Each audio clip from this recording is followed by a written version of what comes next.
आपका स्वागत है हमारे हॉरर स्टोरी टेलिंग चैनल में, जहां कोहरे के डरावने इंतजार में रचती है भयानक कहानियां। तैयार रहें, क्योंकि हम आपके स्पाइन को झटके देने वाली एक कहानी पेश करने जा रहे हैं। क्या आप तैयार हैं? आप मेरी चैनल में नया हो तो कृपया लाइक, शेयर, सब्सक्राइब जरूर करें। मेरे को ज्यादा मोटिवेट करने के लिए कमेंट करना न भूलें।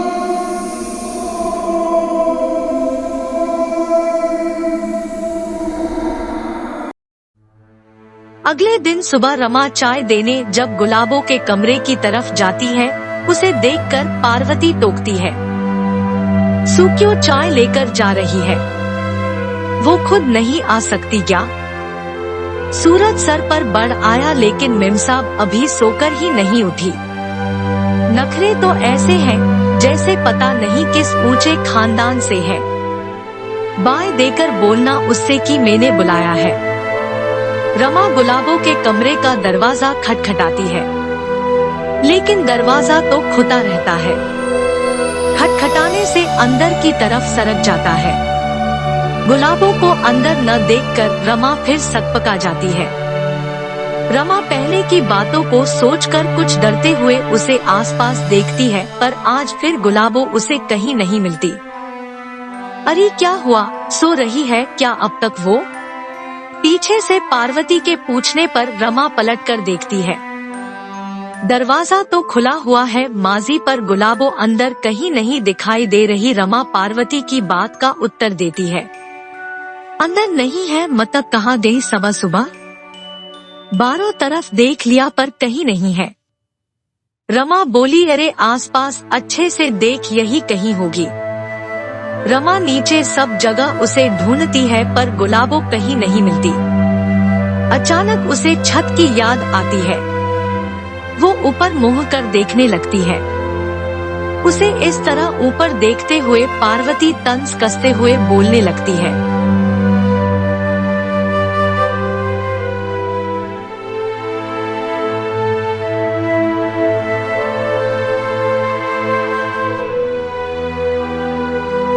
आसमान की तरफ क्या ताके हैं?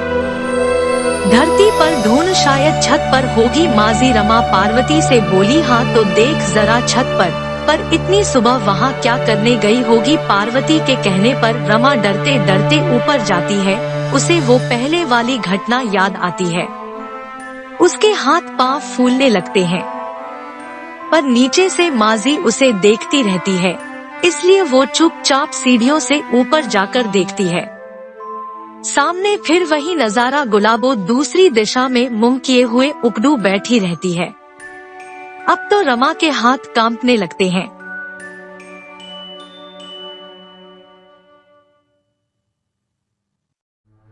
हाथ कांपने से चाय के कप प्लेट भी चिरकने लगते हैं। उसकी हिम्मत नहीं पड़ती कि गुलाबों से कुछ बोते नीचे से पार्वती फिर आवाज लगाती है। उसके बार बार पूछने पर रमा हंसते हुए गुलाबों से बोली, गमगुलाबो तो बाय थी तो, और माजी नीचे बुला रही है तुमको। उसकी बात सुनकर गुलाबो फटाक से पीछे पलटती है और हंसते हुए चाय का कप दे देती है। उसका आज ये बदला हुआ रूप देखकर रमा एकदम भौचक्की रह जाती है। उसे गुलाबों से इस मृदु व्यवहार की आशा नहीं थी। उसे लगा कि गुलाबों उस दिन की तरह ही अजीब बर्ताव करेगी, लेकिन आज तो गुलाबों हंसते हुए उससे मिली। उसका इस तरह अच्छा व्यवहार देखकर रमा में भी कुछ हिम्मत आई। वो उससे बोली, जल्दी चाय पीकर नीचे आ जाना, फिर नहा लेना, माजी भी बुला रही है।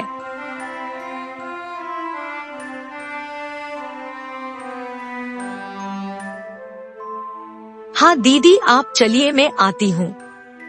मुझे सुबह सुबह छत पर बहुत अच्छा लगता है, इसलिए मैं रोज जल्दी उठकर यहाँ आ जाती हूँ। गुलाबी आसपास की हरियाली देखकर रमा से खुश होते हुए बोलती है।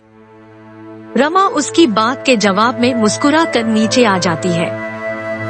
कुछ देर बाद गुलाबो नीचे पार्वती के पास आती है। उनके पांव छूकर प्रणाम कर पास में खड़ी हो जाती है। उसे आज इस तरह व्यवहार करते देख पार्वती भी हैरान रह जाती है। जो तड़की कभी एक बार में किसी भी बात का जवाब नहीं देती थी, जो बस अकेले रहना ही पसंद करती थी, वो एकदम से इतनी कैसे बदल गई। लगता है सचिन ने जाते जाते अच्छे से समझा दिया है। पार्वती सोचती रह जाती है। क्या हुआ माजी, आप क्या सोच रही है? गुलाबो पार्वती से बोली है। ककक कुछ नहीं, बस देख रही हूँ, तू गुलाबो ही देना। आप कुछ कहने वाली थी मुझसे, रमा दीदी ने बताया। आहा, आज शनिवार देना, तो घर में सुंदरकांड का पाठ रखा है। आस पड़ोस के बस कुछ खास लोगों को ही बुलाया है। मंदिर के पंडित जी आने वाले हैं। पाठ कराने, पूजा की तैयारियों में और प्रसाद बनाने में जरा रमा का हाथ बंटा दे। वो बेचारी अकेली ही तगी रहती है।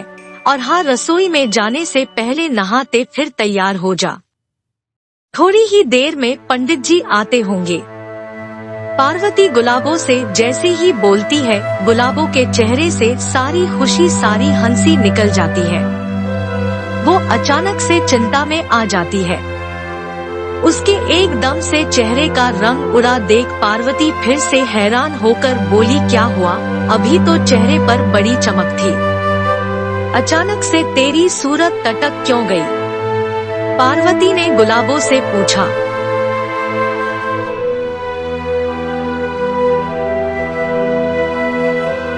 नहीं माजी, ऐसी कोई बात नहीं। मैं सोच रही थी कि जब वो आ जाते तब पूजा रख देती। आप में अकेले कैसे पूजा में बैठूं? गुलाबो बात बनाते हुए बोली, पिछले कुछ दिनों से घर में अजीब अजीब अपसगुन हो रहे हैं।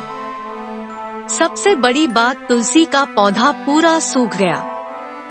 तुलसी का पौधा सूखना अच्छा शगुन नहीं है। भगवान जाने इस घर में क्या हो रहा है। अनहोनी बातें हो रही है। गाय ने दूध देना कम कर दिया, ऊपर से दुबली हो गई। बेद भी पहले जैसे नहीं। महेश बता रहा था कि खेती में बड़ी मुश्किल से काम लेता है। उनसे उस दिन शाम को अचानक घर में अजीब सी बदबू फैल गई और अब ये तुलसी सूख गई। घर परिवार को किसी की नजर लग गई लगता है। भगवान ही जाने, उसकी माया पूरे घर में जैसे मनहूसियत फैल गई हो। जो घर पहले हंसता खेलता एक सुखद एहसास कराता था, अब कदम रखते ही पता नहीं क्यों कुछ अच्छा नहीं लगता। मेरी तबीयत भी कुछ दिनों से ज्यादा खराब रहने लगी है। और उस दिन बाबाजी भी आए थे। उनकी बातें भी समझ नहीं आई। कह रहे थे कि कुछ भी हो पर पूजा पाठ नहीं छोड़ना। उनको घर में एक अजीब सी गंध भी महसूस हुई। उस वक्त तो ज्यादा कुछ नहीं बताया, पर मैंने सोच लिया कि सुंदरकांड का पाठ और दान धर्म तो करा ही दूं, जिससे घर में कुछ तो अच्छा सगुन हो। और तुझे कुछ नहीं करना। पूजा में तो महेश और रमा बहेंगे और सचिन जब आएगा तब फिर से पूजा रखवा लेंगे। तब तुम दोनों बैठ जाना। तू बस जितना कहा उतना कर जा, जल्दी से नहाते। और हाँ, मैं तो भूल गई, नहाकर पहले रमा के साथ बाजार चली जाना। महेश किसी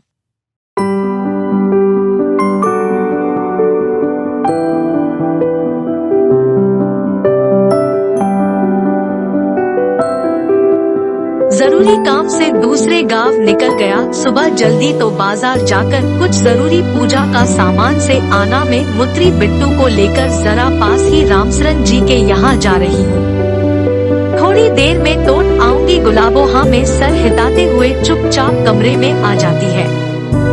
उधर पार्वती मंत्री और बिट्टू को लेकर पड़ोस में चली जाती है।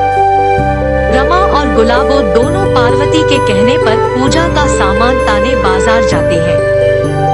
रास्ते में लोग गुलाबो को बड़ी अवर्ज भरी नजरों से देखकर खुसर फुसर करने लगते हैं। रमा पूजा का सामान लेने में व्यस्त हो जाती है। उधर गुलाबो बड़ी अजीब नजरों से पूरे बाजार का निरीक्षण करने लगती है, जैसे वो सब उसके लिए एकदम नया हो।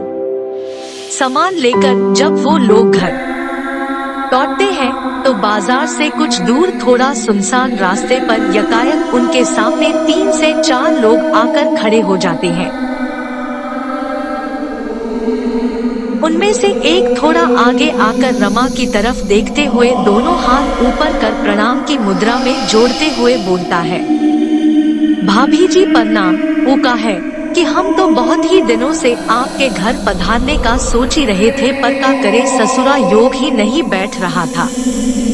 बड़का भैया से जरा वो बखरोट 2 खेतों के बीच का रास्ता के बारे में जरूरी चर्चा करनी थी। बाबूजी माने ही नहीं रहे। रोजीना सबरे से ही हम वो कान बजावन लागे कि जा महेशवा से बात करीते हम उनको समझाए कि अभी जरा थोड़न ठहर जाओ, छूटका भैया शहर से आए हैं, ऊपर से ब्याह भी रचा लिए हैं, कुछ दिन ठहर जाओ।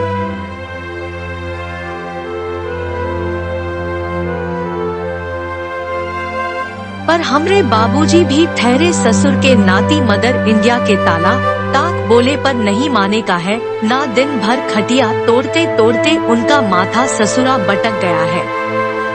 आज आपका हम बाजार माँ देख लिए तो सोचे रहे कि तनिक घोड़ा उबारे में देखो लखन भैया ये अभी काम से पड़ोस के गांव गए हैं, आप उनसे ही बात कर लेना, में इस बारे में भता का जानू। आज घर में सुंदरकांड की पूजा है तो सभी उसी में लगे हैं, आप कल उनसे मिलकर बात कर लेना। माँ सर पर पल्लू लेकर उसका सिरा दांतों तले दबाते हुए बोली, अरे ही भाम भीजी, हम भला आपकी बात कभी राते हैं का? आज तक आपका हुक्म तो हमरे सर माथे पर, और ही साथ में खूबसूरत नक्शे वाली बता कौन है? 11,119 का छुटकी भाभी जी है का? अरे रे हम तो पहचान ही नहीं पाए। छुटका भैया तो छुपे रुस्तम निकले, पसंद बहुत ही बढ़िया है उनकी, एकदम ताजबाबा। शादी में तो आप बुलाए नहीं, वरना हम भी ऊका कहते हैं रे पुतन वा। अरे हाँ, बड़ा सा गिफ्ट विफट लेकर जरूर आते। तौबा तौबा का गजब का बनाए रहे ईश्वर बाबू, इन्हें मतलबे ये तो गजबे ही कर दिए अपने ईश्वर बाबू। खन पहले गुलाबों को बड़ी कुरित नजर से निहारते हुए बाद में ऊपर आसमान की तरफ देखकर बोता, तखन के इस चिर परिचित रवैये से रमा थोड़ा झेंपने लगती है। लखन गांव के ही एक जमींदार का बेटा है, जिसका कुछ विवाद दोनों के खेतों के बीच निकले रास्ते को लेकर महेश से लंबे समय से चल रहा है। पूरे गांव में अपनी धाक जमाना उसका शगत है, वो अपने ही अंदाज में सबसे पेश आता है, दिल में मक्कारी।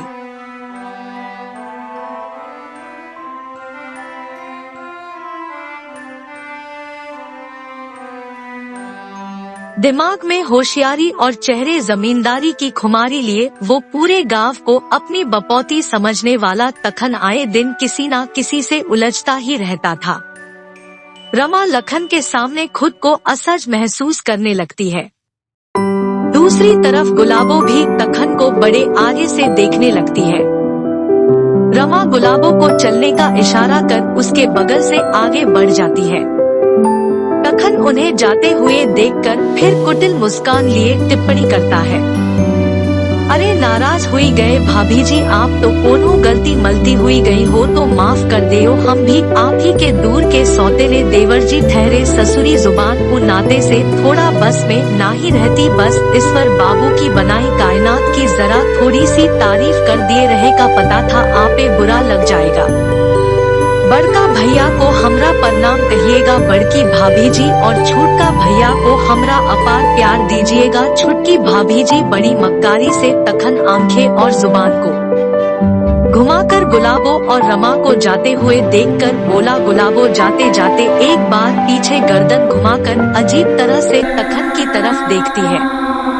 इतने में तखन पता नहीं कैसे अचानक 15 से 20 फुट ऊपर हवा में उछलकर बुरी तरह जमीन पर आ गिरता है। दर्द से बुरी तरह कराते हुए रीढ़ की हंगी पर हाथ लगाए अपने साथियों की तरफ देखता है।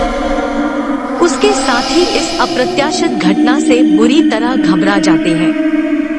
उनको कुछ समझ नहीं आता ये अचानक क्या हुआ हो। हत्ता सुनकर रमा भी पीछे पलटकर देखती है। तखन को जमीन पर दर्द से तड़पता देख हो सकते में आ जाती है। तभी उसकी नजर बगल में खड़ी गुलाबो पर पड़ती है, जो बड़ी बड़ी आंख निकालकर मन मन मुस्कुराते हुए वो सब देखती रहती है। रमा उसे देखकर डर जाती है। बड़े अवर्ज से कभी वो गुलाबों को, कभी जमीन पर पड़े तखन को देखने लगती है।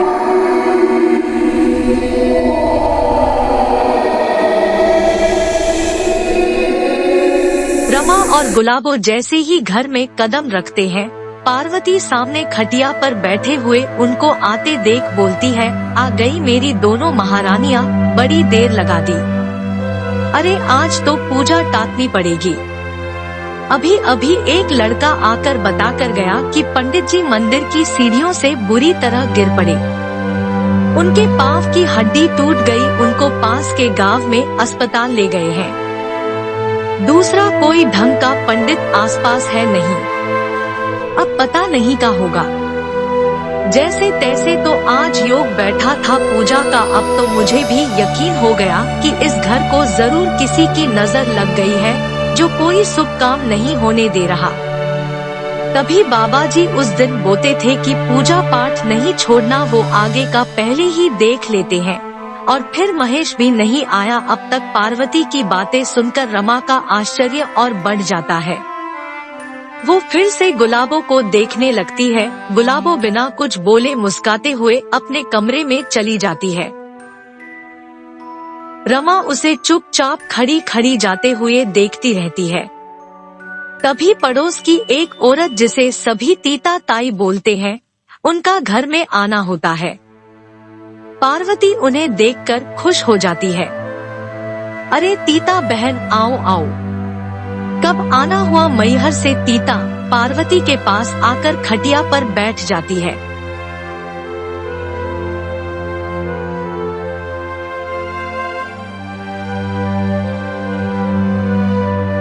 बस पार्वती बहन, आज सुबह ही तो आई, तुम्हारे घर की बातों का सुना तो रहा नहीं गया, सो चली आई तुमसे मिलने। छोटा बिटवा शहर से आ भी गया और उसका ब्याह भी कर दिया। तुमने तो बड़ी तेजी दिखाई। तीला पार्वती से बोली, अब का बताए तीता बहन, आजकल की औलादे भता कहाँ किसी की सुनती है। हमरी तो अब चलती ही नहीं इस घर में, बस खाट पर बैठे बैठे तमाशा देखते रहते हैं। बहू कौन गांव से है, किस खानदान की? तीला पार्वती के पास मुंह से जाकर बड़ी रोचक अंदाज में पूछती है। जेती खबर तुमको है, एती ही हमें का पता किस गांव से आई है।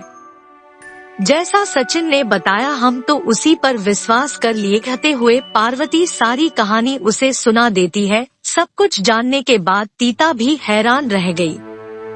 मतलब तुमने बिना जाने ही सब कर दिया, और कोई रास्ता भी तो नहीं था? तीता बहन, टड़का जब बड़ा हो जाए तो फिर हुक्म नहीं, बस अरदास ही करनी पड़ती है। भगवान की मर्जी समझकर बैठ गए सभी। दुपा पार्वती ठंडी सांस छोड़ते हुए बोली, हम मम्मा बहू तो ठीक ठाक है ना? 1111 ठीक ही समझो, इच्छाधारी है। जब मन हुआ तो हंस बोलती, जब मन हुआ मुंह फुता के चली गई। लगता है इस घर को बुरी नजर लग गई है।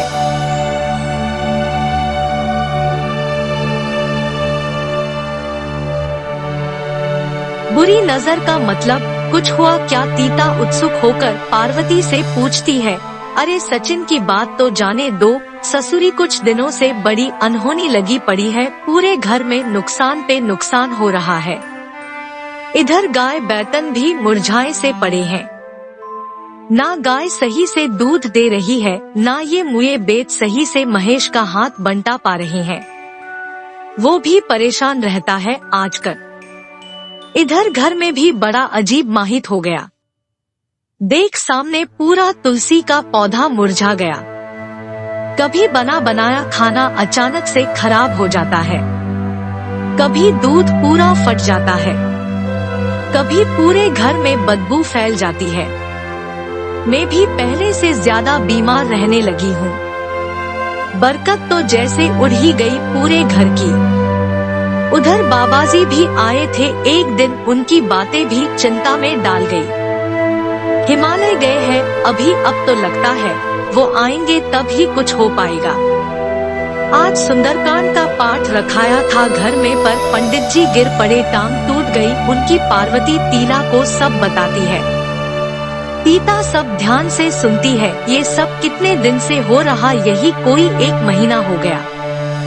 पार्वती सोचते हुए बोली, सचिन की शादी हुए कितने दिन हुए? तीता ने पूछा। तीता के मुंह से ये बात सुनते ही पार्वती का माशा ठनकता है। अरे इस तरफ तो मेरा ध्यान ही नहीं गया। तीता बहन, हाँ, जब से वो बहू इस घर में आई है तब से ही कुछ ना कुछ उल्टा सौदा लगा हुआ है।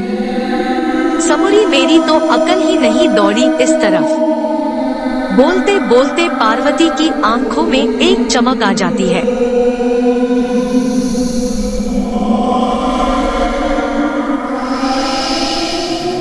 रमा एक तरफ खड़ी खड़ी उन लोगों की बातें सुनती रहती है। सीता ताई के मुंह से ऐसी बात सुनकर वो गुलाबों के बारे में वो सारी घटनाएं, सारी अजीब बातें उनको बताना चाहती है, जो उसने इतने दिनों में महसूस की थी, लेकिन थोड़ा डरती भी है। हिम्मत करके वो उन लोगों से कहती है, माजी और तीता ताई, आपसे कुछ कहना है?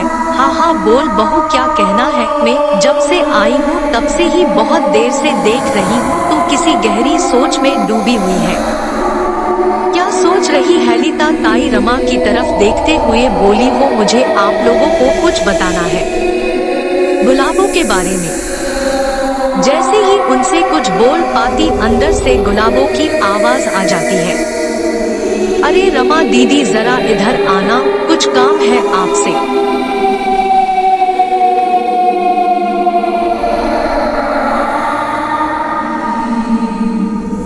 रमा के अंदर जाते ही तीता पार्वती से पूछने लगती है, ये क्या छोटी बहू की आवाज और क्या उसी की है? बोती थी ना, कभी तो बात का जवाब नहीं देती, कभी खूब बात करती है। इसका भी कुछ समझ हम मम्मा, तुम्हारी घर की सारी समस्याओं का इलाज मेरे पास है। तीला पार्वती से धीरे से बोली, क्या हद है इन परेशानियों का, जल्दी बताओ। तीता बहन, में तो सोच सोच के थक गई हूँ। ये छोटी बहू तो एक रहस्य बनी हुई है सबके लिए, पता नहीं दिन भर कमरे में घुसी घुसी क्या करती रहती है। पूजा पाठ भी कभी करते नहीं देखी इसे, हर काम बड़ा अजीबो गरीब है इसका। जैसे हर वक्त किसी चीज की तलाश में रहती, जे दिमाग में कुछ पक रहा हो, जैसे इसके रसोई में भी ज्यादा नहीं जाती। बेचारी बड़ी बहू की खुट्टी रहती है, दिन भर वो तो बेचारी सीधी साधी है। उसकी जगह कोई और होती तो रोज के झगड़े, रोज का नया तमाशा होता। एक बात तो कहेंगी मैं, चाहे जो बोल द उसे, पर वो कभी पलटकर मुझे जवाब नहीं देती। बड़ी बहू तो बहुत संस्कारी और सीधी मिती है, मुझे पूरे घर का ध्यान, सबका ख्याल बखूबी रखती है। किस्मत वाली हो पार्वती बहन, वरना आजकल के जमाने में ऐसी सीधी सच्ची गऊ जैसी बहू भला किसे नसीब होती है। और तुम्हारे बेटे भी कितनी जान छिड़कते हैं तुम पर, तीता पार्वती से बोली। लेकिन बाकी की सारी कमी इस छोटी बहू ने जो पूरी कर दी। हालांकि पलटकर जवाब तो अभी तक उसने भी नहीं दिया मुझे, पर है बड़ी अनोखी। सचिन से बोला था उसे थोड़ा समझा देना, शायद उसी ने कुछ अकल दी होगी, तभी अब जाकर कुछ नरम पड़ी है।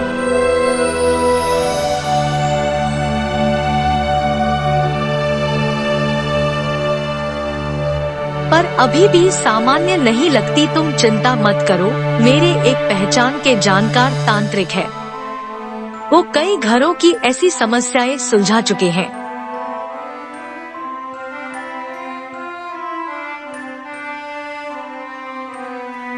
वो यहाँ आते ही सारी कहानी खुद समझ जाएंगे। यदि कुछ उल्टा सीधा हुआ इस घर में तो वो फौरन बता देंगे, बस उसकी कुछ दान दक्षिणा देते हैं। वो जो बताए तुम वैसा ही करना, फिर देखना वो सब ठीक कर देंगे। तीला पार्वती के हाथ पर हाथ रखते हुए, ढांढस बंधाते हुए धीरे से बोली। पार्वती भी उसकी बात सुनकर कुछ संतुष्ट होती है। ये तो बहुत बढ़िया रहेगा तौला बहन, बाबाजी तो हिमालय गए हैं सिद्धि के लिए, पता नहीं कब तक लौट कर आएंगे। जब तक कुछ न कुछ तो उपाय करना ही पड़ेगा। स्थिति तो दिन पर दिन खराब होती जा रही है। तुम उनसे बात करके उनको यहाँ लेकर जरूर आना। महेश तो कुछ करेगा नहीं मन से, पर मुझे तो चिंता तगी है इस घर की। जब तक जिंदा हूँ चुप तो बैठूंगी नहीं। पार्वती चेहरे पर चिंता के भाव ताते हुए बोली। वो लोग अभी बातें ही कर रही थी कि बाहर से महेश आता है। अरे तीता ताई, आप बहुत दिनों बाद आई आप। वो क्या कहते हैं, कहाँ गई थी? हाँ मेहर वाली माताजी कैसी है हमारी देवी मैया? महेश तीता ताई को देखकर उनके पांव छूते हुए चुटीले अंदाज में बोला। वो मजाक करता रहता था उनसे। अरे बिटवा, तेरी सीता ताई और तेरी देवी माई दोनों भती चंगी है। अब अगली बार जाऊंगी तो तेरी इस पार्वती मैया को भी ते जाऊंगी। मैहर दर्शन करने से सारे जाने अनजाने की हुई गलतियां माफ हो जाती है। उनकी चौखट पर मत्था टेकने से सारी मुरादें पूरी होती है।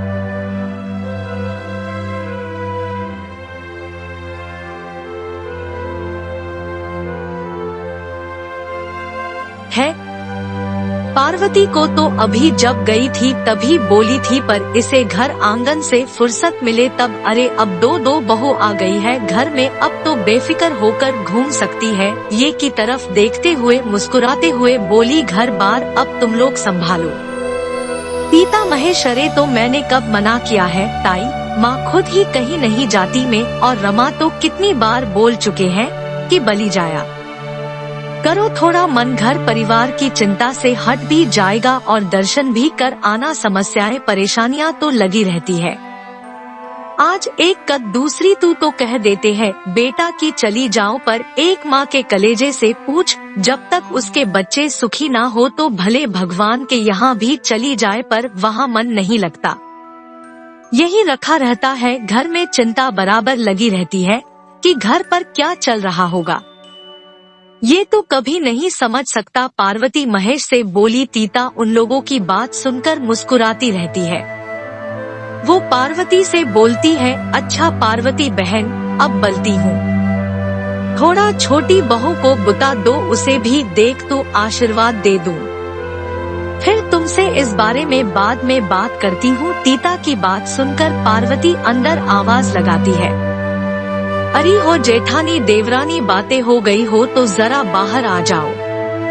तीता बहन छोटी बहू से मिलना चाहती है, फिर वो जाने वाली है, जरा जल्दी आओ। कुछ देर बाद रमा और गुलाबो दोनों बाहर आती है। गुलाबो आकर खटिया के पास खड़ी हो जाती है। पार्वती उसे देखकर, बेटा इनके पाँव छो, ये तुम्हारी तीता ताई है, तुम्हारी ही क्या पूरे गांव की ताई लगती है। सभी उनको यही कहकर बुलाते हैं। मैहर गई थी आज सुबह ही तो लौटी है। पार्वती की बात सुनकर गुलाबो तीता ताई के पाँव छूती है। पाँव छूकर जैसे ही गुलाबो वापस ऊपर उठती है, दोनों की नजरें एक दूसरे से नजदीक से मिलती है। तीता उसके सर पर हाथ रखकर उसे आशीर्वाद देती है और बड़े गौर से उसकी आंखों में देखने लगती है। गुलाबो सकपकाकर उसके पांव छूकर बिना कुछ बोले वापस अंदर चली जाती है। ये सब देखकर तीता पार्वती की ओर देखने लगती है। पार्वती तीता से बोलती है, खुद ही देख तो तीता बहन, बस जितना कहो उतना करती है।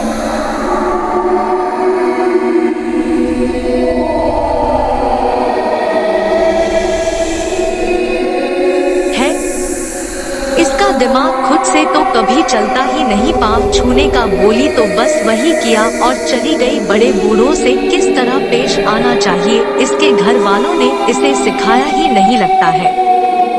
पार्वती मुंह बनाते हुए सीता से बोली, कुछ गड़बड़ तो है पार्वती बहन। उसकी आंख में देखा तो कुछ लगा मुझे, इसकी आंखें सामान्य नहीं लगती। मुझे पूरी उम्र खपाई है मैंने, एक बात अच्छे से जानू हूँ।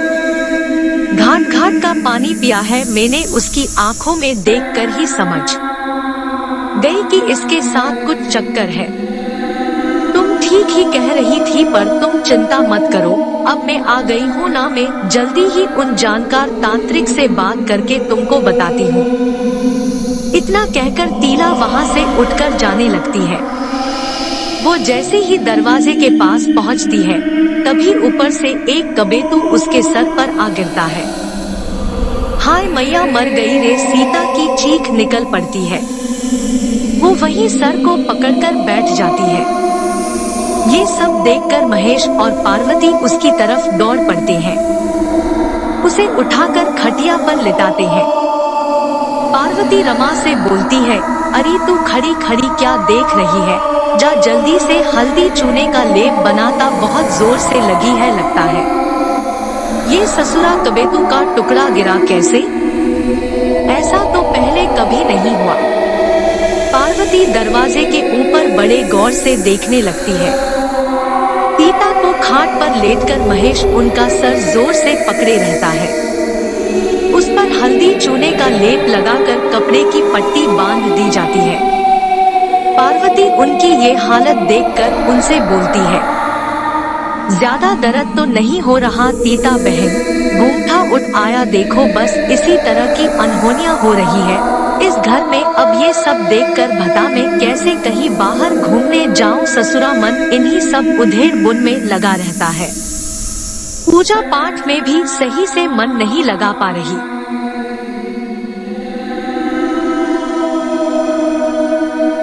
सीता सर पकड़कर उठकर बैठते हुए पार्वती की तरफ देखकर बोली, कोई ना कोई रहस्य तो जरूर है इसमें पार्वती बहन। मैंने भी महसूस किया है तुम्हारे घर में जरूर कुछ ना कुछ है। अभी तो मैं चलती हूँ, उनसे बात करके जल्दी ही बताऊंगी। कहते हुए वो खटिया से उठकर खड़ी हो जाती है। पार्वती महेश से बोली, जा बेटा इनको घर तक छोड़ आ, बेचारी कितने दर्द हो रहा होगा। पहले तुम आराम करो तीता बहन, क्या करना है बाद में सोचेंगे। अब तो हालत ये हो गई कि किसी को घर में बुलाने से पहले 10 बार सोचना पड़े है। महेश तीता ताई को लेकर उन्हें घर छोड़ने चला जाता है। घर से बाहर जाते हुए तीता की नजर कमरे की खिड़की से बाहर देखती हुई गुलाबों पर पड़ती है, तो दो और डर जाती है। गुलाबों उसे देखकर अजीब तरह से मुस्कुराने लगती है। जब महेश तीता को उनके घर छोड़कर आता है, तो आंगन में बैठी पार्वती उसे देखते हुए बोलती है, बेटा मैंने तीता बहन से बात की है, इन सब के बारे में वो किसी जानकार तांत्रिक को जानती है। बाबाजी तो पता नहीं कब तक आएंगे। इस घर में तो रोज कुछ ना कुछ तगा हुआ है। भगवान रक्षा करना इस घर की। हमने तो कभी किसी के साथ बुरा नहीं किया, फिर हमारा बुरा कैसे हो सकता है? पार्वती बहुत गंभीर हो जाती है। माँ तू चिंता मत कर, सब ठीक हो जाएगा, बस अपना ख्याल रख। बहुत समय हो गया ना, कवेतू कमजोर होकर अपनी जगह छोड़कर गिर गया होगा। जल्दी ही मैं पुराने कबेतू की जगह नए लगवा दूंगा, पर तू इन सब के बारे में ज्यादा मत सोच। फिर तुझे इस तरह देखकर मेरा मन भी नहीं लगता किसी काम में। महेश पार्वती के पास आकर बैठते हुए बोला, लेकिन पार्वती ठहरी। एक माँ भता कोई माँ अपने घर की चिंता करना कैसे छोड़ सकती है?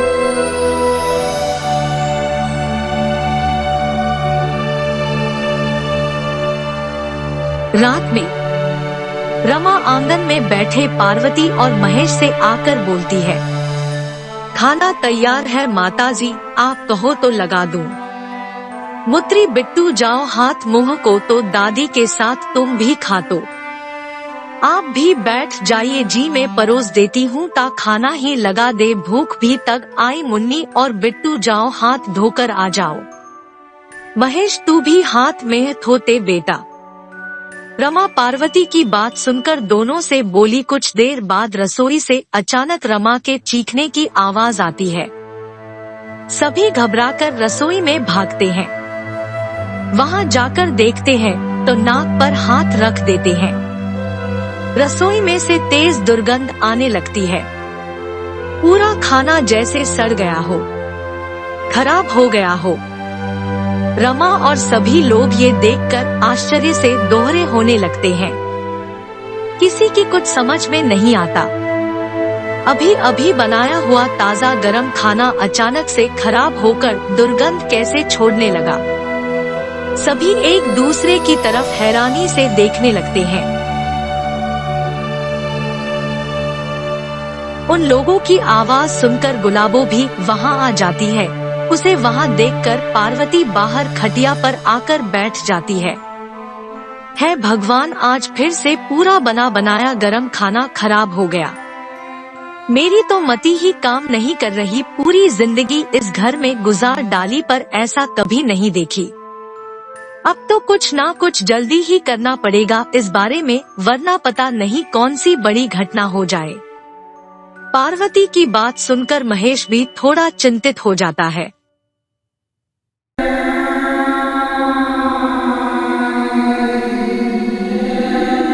आधी रात को फिर रमा को वैसी ही आवाज आती है जैसे कोई गुड़ती हुए अपने दांतों से कुछ कड़क चीज चबा रहा हो। खिड़की के पास आकर वो बाहर देखने लगती है। आवाज उसी सबिन के कमरे से आ रही थी। वो पीछे मुड़कर महेश को देखती है। महेश गहरी नींद में सोया पड़ा था। रमा सोचती है, इन्हें जगाने का कोई मतलब नहीं, ये मानेंगे नहीं, बस मेरा श्रम बताकर वापस खर्टी लेने लगेंगे। मुझे ही हिम्मत कर इस रहस्य को बूझना होगा। डर कर कुछ होने वाला नहीं। ये सोचकर रमा धीरे से दरवाजा खोलकर बाहर आती है। किसी के गुरनी की आवाज और भयानक हो जाती है। रमा अंदर से बुरी तेरी भयभीत थी, पर किसी तरह भगवान का नाम लेते हुए वो धीरे धीरे सचिन के कमरे की तरफ बढ़ने लगती है। रात के ठंडे माहौल में भी उसका बदन पूरा पसीने से नहाने लगता है। दो आंख बंद कर प्रभु का नाम लेते हुए धीरे धीरे उस कमरे के दरवाजे के पास आकर खड़ी हो जाती है। कान लगाकर अंदर की आवाज सुनने की कोशिश करती है। अब उसे वो आवाजें और साफ सुनाई देने लगती है। हम करते हुए गुरनी की आवाज के साथ कोई बुरी तरह चबाकर कोई कड़क चीज रखा रहा था। अचानक वो आवाज बंद हो जाती है। अब जैसे कोई पांव जमीन पर जम जम के पटकते हुए पायल की छन छन आवाज कर चलकर उसी और दरवाजे की तरफ आ रहा हो। रमा सचेत होकर फौरन वहां से दूर दीवार की आड़ में आकर खड़ी हो जाती है और छुपकर अंदर तक बहती हुई उसी तरफ देखने लगती है। अचानक सचिन के कमरे के दरवाजा खुलता है। अंधेरे में बात फैलाए एक अजीबो गरीब कद काठी का भयानक सा दिखने वाला साया गुड़ती हुए दरवाजे की चौखट पर आकर बाहर उल्लू की तरह इधर उधर कुछ ढूंढने लगता है। दीवार की आड़ में छुपकर ये सब देखने वाली रमा की हालत और भी पतली हो जाती है। उसका पूरा शरीर कंपाने लगता है। पांच जमीन से उखड़ने लगते हैं, पर किसी तरह हिम्मत रखते हुए वो छुपकर देखती रहती है।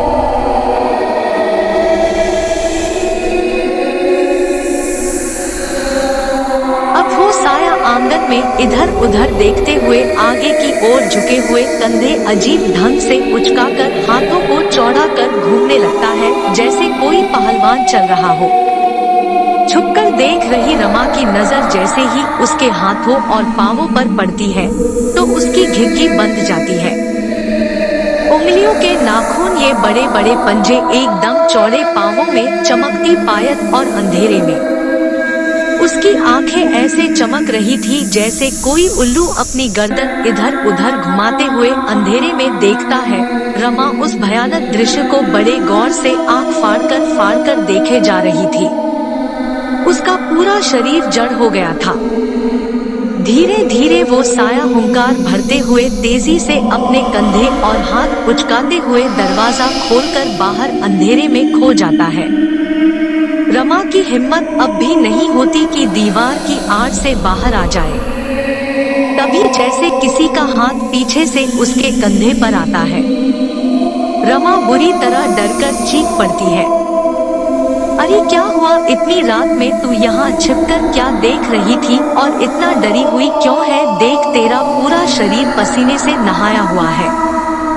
क्या हुआ, कुछ बताएगी मुझे भी? पीछे से पार्वती आकर रमा के कंधे पर हाथ रखकर उसे इस तरह बुरी तरह घबराए हुए देखकर हैरानी से पूछने लगती है। रमा की चीख सुनकर अब तक महेश भी उठकर बाहर उनके पास आ जाता है। रमा बुरी तरह डरी हुई थी। उसकी तो आवाज ही हतक में अटक कर रह गई थी। सर से लेकर पांव तक बुरी तरह घुसते हुए वो महेश को देखकर उससे लिपट जाती है, रोने लगती है। महेश और पार्वती इस तरह रमा की हालात देखकर हैरानी से एक दूसरे की तरफ देखने लगते हैं। महेश माँ पार्वती से पूछता है, क्या हुआ माँ, आप लोग इस तरह आधी रात में बाहर क्या कर रहे हैं? और ये रमा इतना डरी हुई क्यों है? मुझे क्या पता बेटा, मैं तो घुसत खाने जाने को उठी थी, देखा तो ये दीवार के पीछे छिपी हुई बुरी तरह डरी घबराई सी खड़ी थी, मेरे हाथ कंधे पर रखने से और डर गई, चीखने लगी।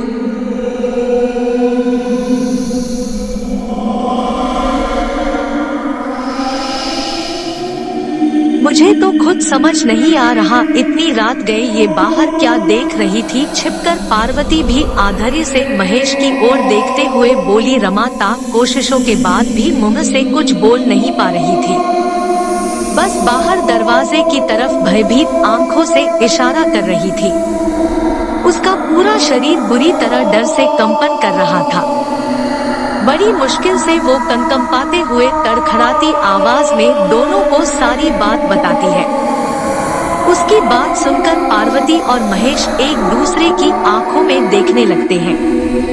तभी महेश बाहर के दरवाजे के पास जाकर उसे देखकर बोलता है, लेकिन ये दरवाजा तो बंद है, अंदर से किसी ने नहीं खोला। रमा मुंह फाड़े हुए घबराकर उम्र दरवाजे को हैरानी से देखने लगती है। उसकी कुछ समझ में नहीं आता ये सब हो क्या रहा है। पार्वती गुलाबों के कमरे का दरवाजा खटखटाती है, जो कि अंदर से लगा रहता है। कुछ देर बाद अंदर से दरवाजा खुलता है। गुलाबों उबासी लेते हुए बाहर आती है। सबको इस तरह आधी रात में घबराया हुआ बाहर खड़ा देख वो सबसे पूछती है, क्या हुआ, आप सभी इस तरह आधी रात में बाहर क्या कर रही हैं? गुलाबों के इस तरह पूछने से पहले से ही घबराई हुई रमा उसकी तरफ बड़ी हैरानी से देखने लगती है। तभी महेश बोलता है, गुलाबों तो अंदर सो रही थी और वो बाहर का दरवाजा भी अंदर से लगा हुआ था। कोई खोलता तो वो बंद कैसे हुआ अंदर से? तुमको कुछ दिनों से क्या हो गया है रमा? बहकी बहकी बातें करने लगी हो। कल रात में मुझे भी जगाया था तुमने, पर मुझे तो कोई आवाज आई नहीं, पता नहीं क्या क्या सोचती रहती हो दिन भर, फिर वही सब अपने सामने होते देखने लगती हो। माना घर में कुछ दिनों से अजीब घट रहा है, पर तुमने उसे दिलो दिमाग पर ले लिया है, इसलिए हर कहर तुमको एक डर लगा रहता है और रात में वही डर तुमको सच होते दिखने लगता है। खुद भी परेशान रहती हो और सबको भी चिंता में डाल देती हो। चलो अंदर आराम से सो जाओ, मैं हूँ तो फिर डर की क्या बात है। माँ आप भी जाइए, सो जाइए, इस बारे में सुबह बात करेंगे। महेश रमा को अंदर से जाते हुए पार्वती से बोलता है, पर पार्वती रमा की बातों को हल्के में नहीं देती। रमा द्वारा बताई बातें उसके ज़हन में घूमने लगती है। उस समय तो वो कुछ नहीं बोलती, पर उसका माथा अब ठनक चुका था।